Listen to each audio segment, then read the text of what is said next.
Jenny Gómez, la madrina, invitada especial. Y el saludo va para la familia Gómez, allá en la colonia Ardillas, en Axochepan, Morelos.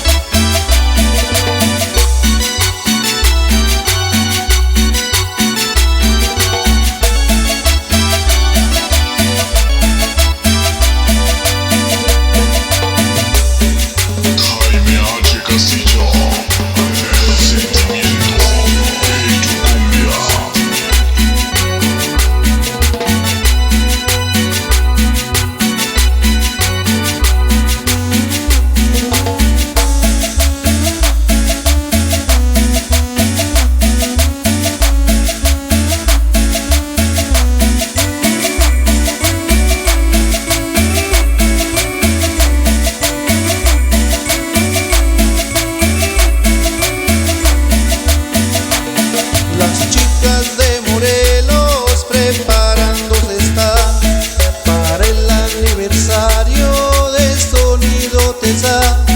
Hoy, como cada año, vamos a festejar 23 de diciembre con toda la banda. Con mi gente del barrio todos vamos a bailar. Con Jenny, la madrina, quien representará al sonido de moda que se llama Tesa. Junto con DJ Guzmán la cumbia sonará. En la colonia Florida todos vamos a bailar.